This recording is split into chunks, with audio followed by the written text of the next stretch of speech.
understand that you've been to several CHART trainings, and I am the qualitative interviewer, and so I'm interviewing people and asking them for feedback about the training and how it went for them and all of that. So is it okay if I talk with you about that? Yes, of course. Great. So what is your name? Shay Bloomer. Okay. Profession? I'm a nurse. Great. And how long have you been a nurse? I've been a nurse for 12 years. Okay. Did you enjoy the training? Yes, I did.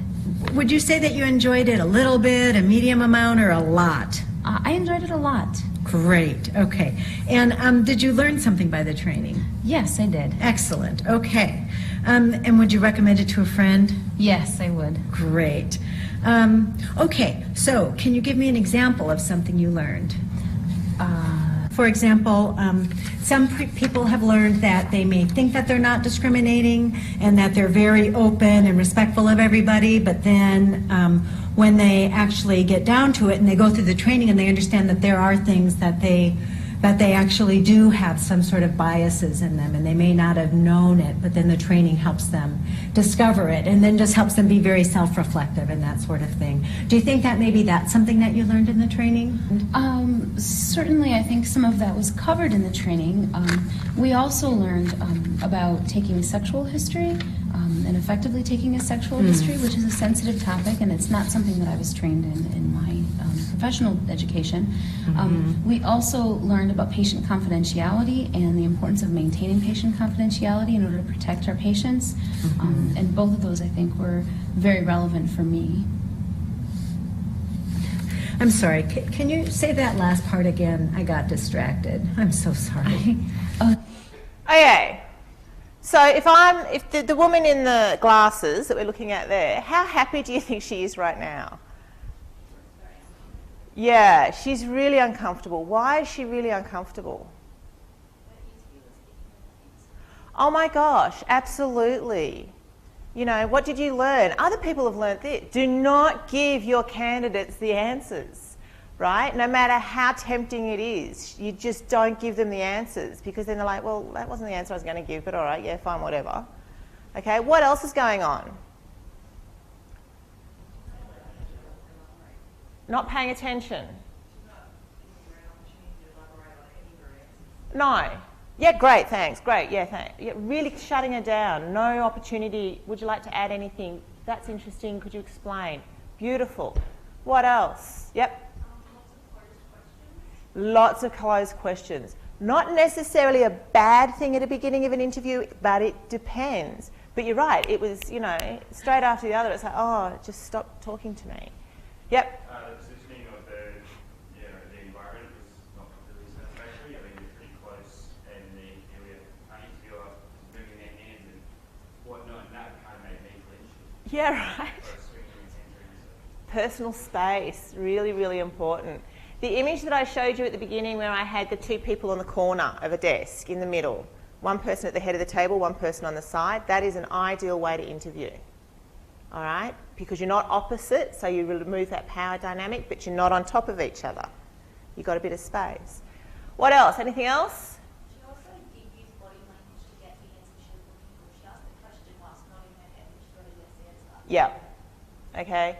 And we all do it. You don't know that you're, like just then when you were going, and I was like, yeah, right? We do it subconsciously, but your body language is extra important. Anything else? All right. One thing she did at the beginning is she said, is this okay if I do this? And she said, yeah, that's fine. All right. She's not signed a consent form. This is not okay under ethics. Under ethics approval, there must be a signature. It doesn't matter if you get the verbal yeah, you've got to have the signature on the piece of paper. So get the signature on the piece of paper for assessment D. All right? So it's all health stuff. I did try to find a sociological one, but really couldn't. So I just want to go to here. Certainly some things that I'm doing a bit better than I did before the training. Great. Okay. Great. Thank you. So that's all really good. Sorry, I also just remembered, the interviewer checked her mobile phone. Do not check your mobile phone while you're interviewing somebody. Don't do it. Sorry. Thanks. So would you like us to provide you with more training on this or any other topic? Well, yes, actually, there are a number of different trainings that we could profit from at my facility and that I personally would like to attend. I am very interested in a health administration course that's offered in Washington, D.C. At Howard University. I'm also very interested in having some more in-depth training on diabetes, which of course is a large concern for us. I am also interested in taking some further training in care of pregnant women who are HIV positive. There are, I think, a number of trainings that would be of interest. Can you just say that again? I didn't get that last part. Pregnant women who are HIV positive? Okay. Okay. So what are some of the other problems at your facilities? Well, one of the concerns that we've been going on and around with the administration about is some of the water issues in the examination rooms. The running water isn't working in some exam rooms, which limits the number of rooms in which we can do certain procedures because the water's not running or there's not. So that's one issue. The water's not working in a number of the exam rooms. I think there's also some communication issues, some systems issues between the pharmacy folks and the people who are in the wards. And I think that it would be useful for the hospital if we were able to have some communication issues resolved between the pharmacy and the ward. Okay, great. I think it's about time for us to wrap up. Is there anything else you'd like to say? No, I don't think so. Did I answer all your questions sufficiently? Yes, just great. Thank you so much. Thank you. Bye-bye. Bye-bye. Okay, so there were several problems that were happening there. What were some of them? She was trying to rush along with the Singapore language, and she was trying to make it clear that what they're interested in is turning the page. Yeah, I'm done. Let's get out of here. Yep, perfect. What else? She was skipping questions. Do not skip questions. If you've got them written down, you need to ask them. All right? Otherwise, you have inconsistent data. If you do not ask all your interviewees exactly the same set of questions, how can you tell what data you've got when you get back? You must ask all the questions you've got written down. Yep, what else? With her not paying attention, the interviewee was also trying to get her eye, maintain eye contact with her, she's moving around trying to. She was trying so hard, man. Whereas she's just Yeah. Okay, anything else?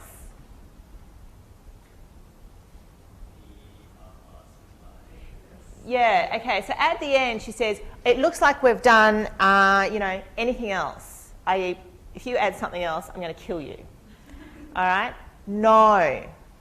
You do end your interviews with, is there anything else you'd like to add, or is there anything else you'd like to, contribute, or, are there any questions you want to go back to or anything like that? You do that at the end, but you do it in a way that is caring and nurturing and encouraging, not, oh my God, I'm so bored, will you please stop talking? Even if that's how you feel, okay? The other thing is at the beginning of this is that she shifted topics. She was talking about the training. Is there any other training you would like? No, we wouldn't mind training on this, that and the other. Is there anything wrong with your facilities? Oh, what? I'm talking about training. And you want me to think about, no. All right, that shift is too hard. She was lucky that the candidate came with her, to be honest. That's all staged, obviously. She's got a script in front of her.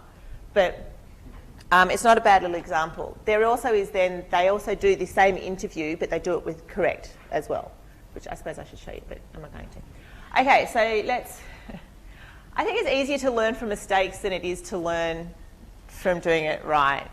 I don't know, maybe that's just me, so that's what I just did. All right, so there were a lot of things in that video that were on the bad side, okay? We've got a good side and a bad side here. What to do, what not to do. Okay. You guys have covered all of this. One thing I do want to talk about is following the rabbit hole. I've got follow the rabbit hole on both sides. Now, the rabbit hole is something that occurs in an interview where you ask a question, they give you an answer, and it's much more interesting than your next question. So you've got options at that point. You either go down the rabbit hole and go, gee, that's interesting, what do you mean? And keep going with it. Or you pull the pin and ask your next question. So if you think of it as a decision tree, right? If you all know what a decision tree is, I'm assuming everybody's with me. Right, great. It's like they give you an answer, and then from that answer you could go that way or that way. And this is the way that your research questions are, but this is a lot more interesting. All right? You are well advised to follow the rabbit hole for a bit because it's always interesting data. And it might be more interesting than what you think your research question is. The problem is you can't follow it too far. Because if you follow it too far, you're not going to get through the questions you actually need to get through, which is what you need for your data. So it's a very fine line to follow. But this is why sometimes an interview with one set of questions will go for 25 minutes and another interview, exactly the same questions, will go for an hour and 15. And that's why. Because somebody gives you really interesting rabbit holes and you follow them and realise your life is never going to end, right? Okay, the other option is that it's going for an hour simply because somebody really likes to talk a lot and you are literally looking at your watch and saying, please, just shut up. All right, it does happen. All right, so you do have to sometimes follow the rabbit hole, but you also have to pull back from the rabbit hole. You have to be really careful with this rabbit hole. I talk about it with the literature review as well. You get really excited and you start following pieces of research, you get all into it, and then realise that nothing really applies to your topic anymore, and then you're in a really bad place. So don't do it. The other thing is this, and you guys talked about it in the video, she acknowledged the responses by saying, great, but the other side there was she kind of assumes she's understood. So when you respond to somebody, you don't just say, yep, great, you say, look, just confirming, is this what you mean? Yep, that's what you mean, excellent. All right, it's a different way of acknowledging, and it also confirms that you know what they've told you. Don't assume you understand. Remember discourse analysis, language is variable. Okay, when they say chair, they might not mean chair, they might mean table. All right, extreme example, but go with it. All right, so here we've got testing your questions is also imperative, which is what we're going to do next week in tutorials. Once you test your questions, you can work out whether or not they're actually going to work.